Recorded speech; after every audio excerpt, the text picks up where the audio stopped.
आँप रहेछ हेर यो त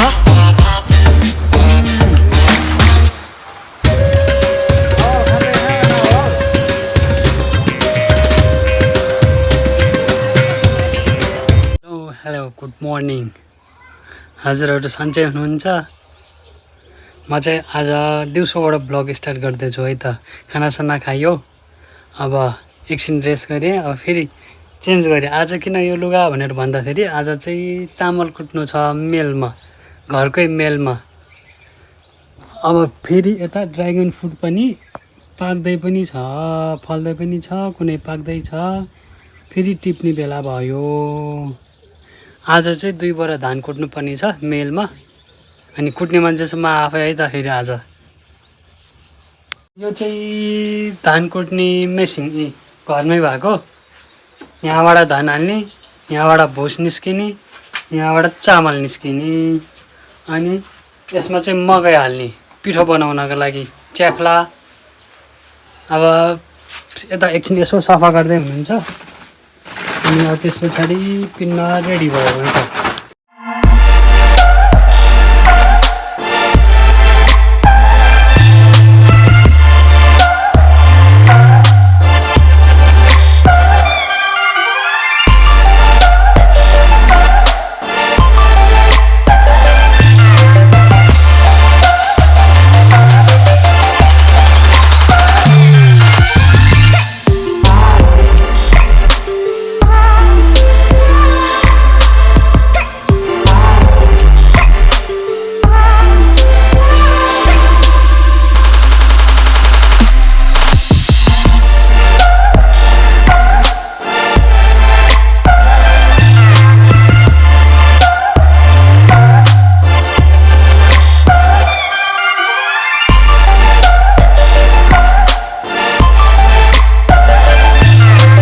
यति राम्रो खालको चामल निस्क्यो।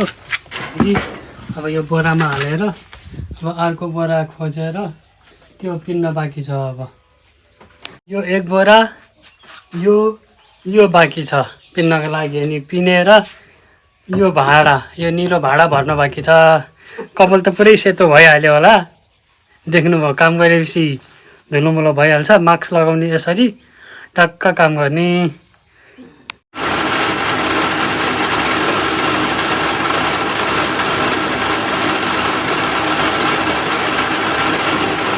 अब हामीले चाहिँ चामल कुटेर सक्यो, हालत पनि यस्तो भयो।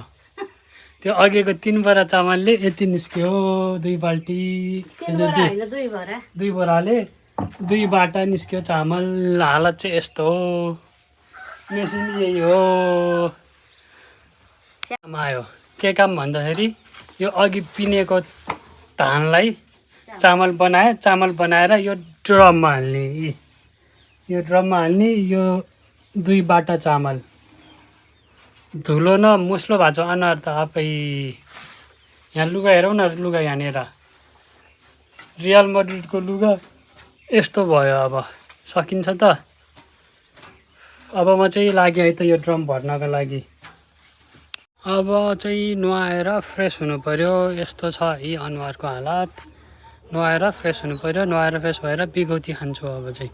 अस्ति आँप खाएको ठाउँमा जान थालेको, जङ्गली मामाको घरमा पानी परिरहेछ, के गर्नु। यहाँनिर चाहिँ अन्डा, समोसा, प्याजी आगोमा पकाएको, दाउरा पनि झऱ्यो। यता पानी परेर एकदम यहाँनिर लड्यो पनि। चाहिँ रोकिन थाल्यो, त्यही पनि अब पानी नरोके पनि अब चाहिँ हामी चाहिँ नि यहाँबाट स्याउली बजारबाट अब दुईटा स्कुटीमा यही हामी चाहिँ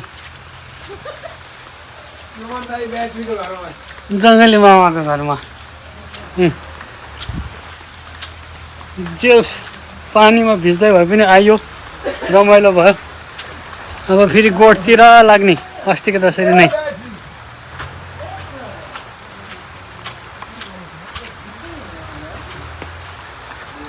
के छ जङ्गली मामा? आज त पुरा खानाको लागि यी अस्तिकै ठाउँमा खाने भ्याउनु है। यता आँप खाना जङ्गली मामाकोमा आउनु आँप खानको लागि कस्तो छ बोल्दा आँप गुलियो हो एकदमै चिनीभन्दा बढी गुलियो चिनीभन्दा बढी गुलियो सुगर भएको मान्छेले चाहिँ खानु हुँदैन नि फेरि यस्तो आँप ए विक्रम एकदम गुलियो गुलियो आँप रहेछ हेर यो त अवल खाँदै खाँदैन अवल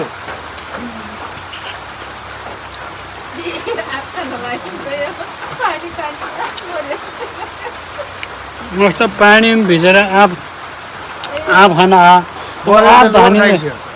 आँप धनीले त कति खाइरहनु त है बलले त 9वटा जति खाइसक्यो होला यो एकदम मिठो आँप टिपेर चाहिँ हामी लाग्यो अब ठुल्दामारतिर यहाँबाट अस्तिको आँप भएको रुख यो थियो अस्ति आँप भएको रुख खै अहिले त एउटा पनि आँप छैन त है यो रुखमा त त्यहाँनिर छ आँप भएको झोला चाहिँ अब गयो हामी चाहिँ अब जङ्गली मामाको घरबाट आनन्दले पानी परेको छ चिसो मौसममा आँप पनि खायो कति 3-4वटा आँप पनि खाएँ यहाँतिर चाहिँ पुरै आँप फलेको छ यहाँतिर यी बोटमै पाकिरहेको छ आँप त यहाँनिर यस्तो मिठो छ नि यहाँको यो बोटको आँप चाहिँ खाएको अघि भर्खर पनि यस्तो मिठो छ खानी भ्याउँ है यता खानी भ्याउँ यता यो हाइवे यता सिन्धुली जाने हाइवेको बाटो साइडमै छ घर